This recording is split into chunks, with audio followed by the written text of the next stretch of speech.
Some betrayals don't happen with a knife in your back.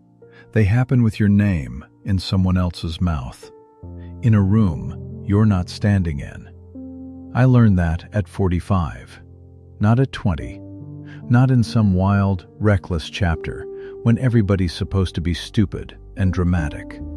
No, at 45, when your knees complain going upstairs, when your phone is full of pharmacy reminders for your parents and school notices for your kid, when your coffee goes cold 3 times before you finish half a cup.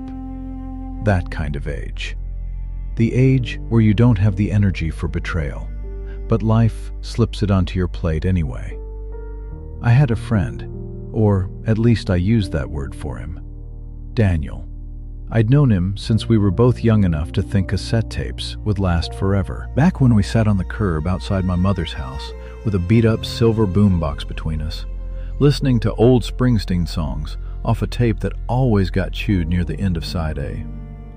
You remember that sound? That dry little click when you push the button down. Play, stop, rewind. A whole life could fit inside that sound. Daniel was there for all of it. First jobs, first cheap apartments with stained carpet and 1 frying pan. The years when we thought being tired meant staying out too late. Not waking up at 5:30 because your father forgot where he put his medicine and your daughter had a fever in the night. He came to my wedding, held my shoulder at my mother's funeral, ate burnt burgers in my backyard every 4th of July. The kind of man who knew where the extra key was hidden and which cabinet held the coffee mugs. That kind of friend. So when he called me 8 months ago and said he was in trouble, I didn't ask for details right away. I just said, "Come over." That's what people our age do, or at least what we still think we do. He showed up after dark, rain on his jacket, face worn down. Not dramatic, just collapsed inward somehow, like a house with all the lights off.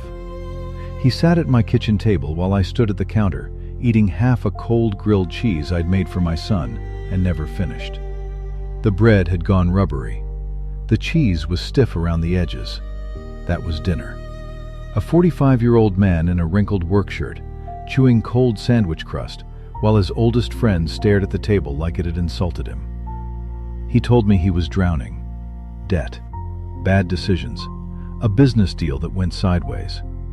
He used words like temporary and bridge and just until I get back on my feet. I knew better than to trust those words. At our age, temporary is rarely temporary. But he was Daniel, and memory can make fools of decent people. I had some money put aside. Not a fortune, just the kind of savings you build slowly by saying no to things. No family vacation that year. No new tires until the old ones were truly dangerous. No replacing the living room chair, even though the springs poked through the fabric. Money saved 1 grocery trip at a time. 1 skipped lunch at work at a time. 1 envelope in the drawer at a time. Money with fingerprints on it. My wife asked me not to do it. She didn't yell. That would have been easier. She just stood by the sink with her hands wet from washing fruit for the kids' lunches the next day and said, "I know he matters to you. I just don't think we can afford to be generous like this." That sentence stayed with me. Afford to be generous. There's a whole marriage inside words like that. I said I understood. Then I gave Daniel the money anyway. I told myself I was helping a friend survive a rough patch.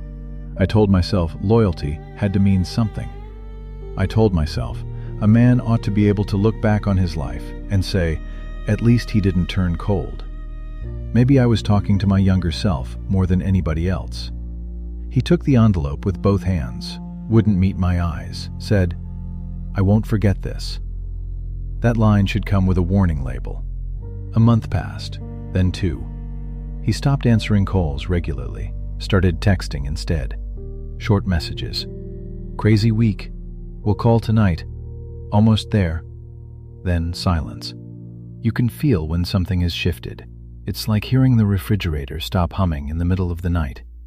The house isn't louder, but something important is suddenly missing. I saw him once after that, at a gas station. He was across the lot, pumping fuel into a newer truck than the one he'd been driving when he sat in my kitchen asking for help. For a second, I thought maybe it wasn't him. Then, he looked right at me. You know what hurt? He didn't look ashamed. That would have been something. He looked inconvenienced, like I was a bill he hadn't planned on seeing that day. He gave me this little half wave, that pathetic, weightless motion people use when they don't want to stop walking. I stood there holding a black coffee and a pack of gum I didn't even need. I remember the coffee lid had a crack in it. A thin, brown line kept leaking onto my thumb. That's what I remember. Not anger first, just hot coffee leaking onto my hand, while the man I trusted looked at me like an awkward errand. A week later, I found out the rest. Not from him. Never from the person who owes you the truth. I found out from Martin, a guy we both knew from years back. We were at my son's Saturday baseball practice. Kids in oversized uniforms, parents folding themselves into cheap aluminum chairs, dust in the air, the smell of grass and sunscreen. Martin wandered over with a paper cup of vending machine coffee and asked, too casually, "You and Daniel still close?" I felt my stomach tighten before I knew why. I said, "Why?" He scratched his chin, looked out toward left field, said, "I just figured if anybody knew what he'd been saying, it'd be you." That's how it starts. Never clean, never direct. Just a sentence left on the table. Turns out Daniel had been telling people I pressured him, that I'd used his desperation to control him, that the money came with conditions, that I kept bringing it up in front of others to humiliate him. None of it was true. I hadn't told anybody except my wife, not one soul. I covered for him, actually, protected his pride. And there he was, patching together a version of me ugly enough to make himself look less small. I wish I could tell you I handled it with dignity. I didn't. Not at first. I sat in my truck after practice with the engine off and both hands on the steering wheel.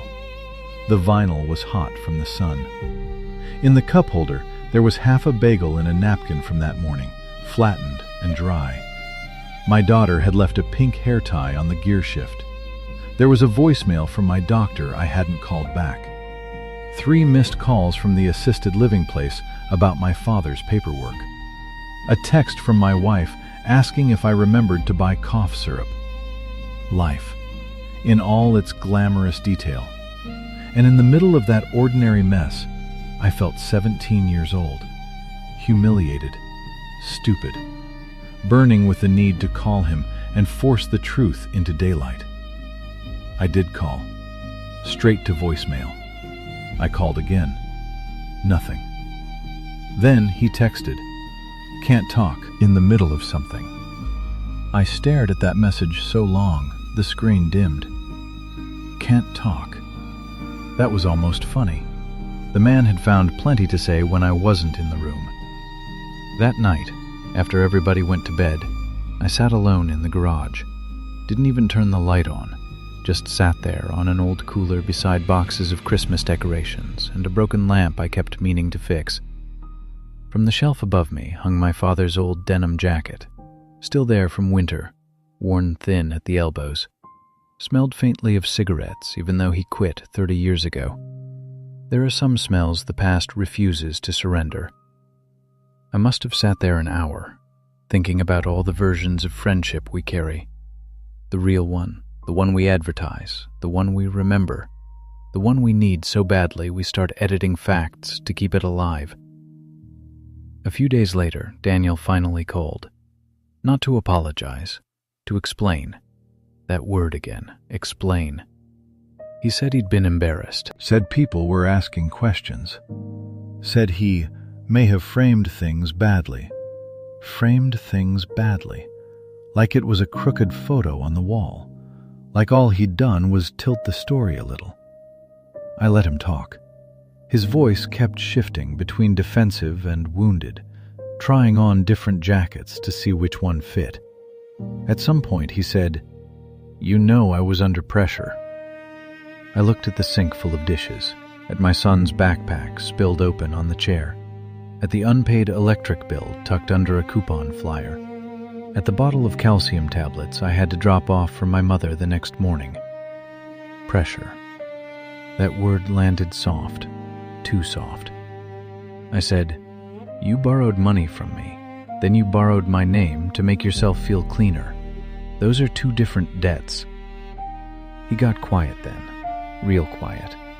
I could hear him breathing. For a second, I thought maybe something honest had finally entered the room. Then he said, "So what now?"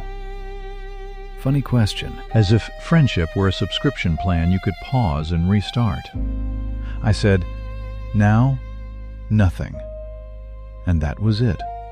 No shouting, no dramatic goodbye, no beautiful speech anybody would remember. Just a tired man in his kitchen, ending a friendship, while the dishwasher rattled in the background. That's how a lot of real endings happen, with appliances humming, with one sock missing from the laundry, with tomorrow's worries already lined up at the door. He never paid me back. Not the money, not the damage. I heard later things didn't go well for him. Job trouble, more debt, people getting tired of the stories. I didn't celebrate that. At this age, you stop confusing consequences with victory. Mostly, I felt sad. Not noble sad, just plain tired sad. Like finding an old photo in a drawer and realizing one of the faces in it belongs to a stranger now. A month ago, my son found that old boombox in the garage, the same one from years back. Dusty, one speaker dead, battery compartment corroded green. He asked, "Did this thing really work?" I laughed and said, "Sometimes." That felt bigger than I meant it to. Sometimes. That's friendship too, I guess. Sometimes it carries you. Sometimes it just sits on a shelf looking solid, while the inside has already gone bad. The hardest part wasn't losing the money. Money hurts, sure, but you can earn money again. What stung was realizing I had offered a man shelter, and he used the roof to throw stones from higher up. That stayed with me, still does. These days I'm slower with trust. Not colder, just slower. There's a difference. I still help people. I still answer late-night calls. Still believe a person can hit a rough patch and deserve a hand. But I pay attention now to the small things. The way someone speaks about people who once helped them. The ease with which they rearrange facts. The little rehearsed sadness in their voice. At 45, you start noticing that character has a sound to it. And so does the lack of it. It's quieter than Betrayal in the movies. No thunder. No shattered glass. Just a familiar voice, saying what it needs to say to survive one more day. And somewhere else, a person who loved you like family, sitting in a parked truck, coffee leaking onto his thumb, finally understanding that not every wound arrives from an enemy.